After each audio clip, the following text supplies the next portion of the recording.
Hello, everyone. Welcome to another episode of Chain News Analysis. Today, we'll continue to bring you the latest, hottest, and most valuable news from the crypto world. From market-influencing macroeconomic policies to the latest trends in major cryptocurrencies and in-depth analysis of industry hot topics, we strive to give you the most comprehensive market insights in the shortest possible time. Now, let's take a look at today's headlines. First, let's focus on the big news for Ethereum. Driven by market optimism, Ethereum broke through $4,000 for the first time in 8 months, climbing to $4,200.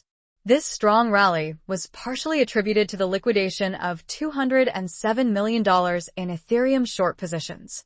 As one analyst put it, when shorts are crushed, the market's upward momentum becomes exceptionally strong. Notably, this rebound is not only a reflection of Ethereum's own momentum but may also signal the arrival of an altcoin season. However, market sentiment monitoring firm Santiment also warned that excessive retail investor buying and selling could slow subsequent upward momentum, so investors remain cautious. Meanwhile, institutional interest in cryptocurrencies is extending beyond Wall Street to academia. Recent regulatory filings reveal that top universities, such as Harvard University and Brown University, have also allocated funds to Bitcoin. Harvard Management Company disclosed a $116 million position in BlackRock's iShares Bitcoin Trust, (IBIT), while Brown University increased its holdings in IBIT to $13 million. These moves demonstrate Bitcoin's transformation from an obscure alternative asset to a viable investment recognized by mainstream financial and academic institutions, and its long-term value is being recognized by a wider range of institutional investors. Next, let's examine the latest developments in mainstream cryptocurrencies and markets. After recent price volatility, a noteworthy on-chain data point shows that Bitcoin's implied volatility has fallen to its lowest level since October 2023.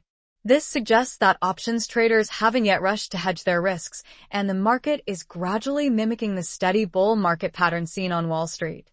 Some analysts believe this compression in volatility often signals an impending major price breakout. However, before a breakout occurs, the market may remain sideways, presenting both a risk and an opportunity for traders. Dogecoin, Doge, a representative memecoin, has recently seen a surge in price, rising over 8% in just 24 hours. This surge was accompanied by high trading volume, which some analysts suggest may be due to concentrated buying by whale addresses. Doge's dramatic volatility serves as another reminder that while the memecoin market offers numerous speculative opportunities, it also carries significant risks. Its price is significantly influenced by sentiment and external events, lacking strong fundamental support. Investors should exercise extreme caution when investing in these assets, strictly manage their positions, and avoid blindly chasing rising and falling prices. TeraWulf, Wolf, a publicly listed Bitcoin mining company, released its latest financial report, revealing that its net losses widened to over $79 million in the first half of the year. Despite second quarter revenue growth to $47.6 million, the cost of mining each Bitcoin soared to $45,555 from $22,954 in the same period last year, driven by the 2024 Bitcoin halving and rising network hashing difficulty. This highlights the significant challenges facing mining companies in the post-halving cycle and the urgency of their transition to other businesses, such as high-performance computing, HPC. A new report reveals that more than half of the top 25 U.S. banks are evaluating or launching cryptocurrency-related products and services. While most services remain limited to high-net-worth clients and are offered through ETF access and third-party integrations, this trend suggests that these banks have moved from a purely observation phase to operational planning and selective rollout. Citi is exploring the use of Solana for financial services, while JP Morgan is testing tokenized deposits on Base, demonstrating the commitment of traditional finance to integrating with the crypto world. Next, we'll look at the latest developments from some institutions and projects. Coinbase, a leading U.S. crypto exchange, is moving towards becoming a one-stop super app. The company announced that its app has opened decentralized exchange, DEX, trading functionality to most U.S. users. This feature routes orders through DX aggregators such as 0x and 1inch, accessing liquidity from DEXs like Uniswap and Aerodrome. This move allows users to interact directly with blockchain-based liquidity pools without moving funds off the platform. This not only expands Coinbase service offerings, but also demonstrates that traditional centralized exchanges, CEXs, are actively embracing the non-custodial and permissionless nature of DeFi. Web3 investment firm Animoca Brands has formed a joint venture with Standard Chartered's Hong Kong branch and Hong Kong Telecom, HKT, and has submitted an application for a stablecoin issuer license with the Hong Kong Monetary Authority, HKMA. This move marks the collaboration between traditional financial giants and Web3 native companies to establish Hong Kong as a leading center for stablecoin development in Asia, following the implementation of the Hong Kong Stablecoin Ordinance. Block Incorporated, the fintech company founded by Jack Dorsey, released its second quarter financial results. The report showed a 14% year-over-year increase in gross profit to $2.54 billion.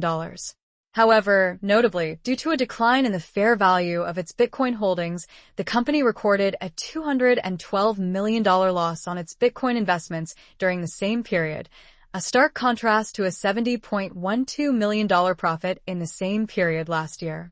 This serves as a reminder that even tech giants face the risk of price volatility with their Bitcoin investments.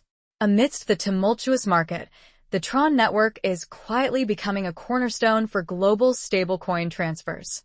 According to a report from CoinDesk Data, Tron handled over $600 billion in stablecoin transfers in July. The report noted that the total USDT held on the Tron network accounts for more than half of Tether's total supply, making it the preferred settlement layer for peer-to-peer on-chain transactions in regions such as Latin America, Asia, and Africa. The data also shows that the majority of USDT transfers on Tron are small, reflecting its widespread adoption among everyday users and remittances. This demonstrates that, despite Tron's lack of headline visibility compared to Bitcoin and Ethereum, it has successfully evolved into a core component of global financial infrastructure. Crypto market funding activity showed strong signs of recovery in July, attracting $2.67 billion in investment, nearly 85% of the total funding raised in the second quarter. The majority of this capital flowed to companies associated with crypto asset vaults, with BitMine and Upexi raising $250 million and $200 million, respectively, to accumulate holdings in Ethereum and Solana. Additionally, stablecoin infrastructure and decentralized finance, DeFi, projects also received significant investment, demonstrating that venture capital confidence in the crypto sector is gradually recovering despite a challenging macroeconomic environment. The development team of a decentralized finance protocol called CreditX suddenly disappeared from all online channels after suffering a $4.5 million hack. Stability DAO, a partner of the protocol, confirmed that the CreditX team has lost contact and is preparing a formal legal report to the authorities in an effort to recover the stolen funds. This incident serves as another wake-up call for investors, reminding them that DeFi protocols promising high returns often come with significant risks, especially when projects lack transparency and strong team support. Recently, a meme coin team called Green Dildo Coin claimed responsibility for a controversial incident involving a sex toy being thrown onto the court during a WNBA, Women's National Basketball Association game. This was clearly a marketing stunt to promote their token. Coincidentally, a knitted hat associated with the popular meme coin Dogwifat sold at auction for nearly $800,000. These absurd yet true stories reflect the immense influence of meme coin culture on market sentiment and attention, and serve as a reminder that in this wild space, anything is possible. Thank you for listening to this episode of Chain News Analysis. See you next time.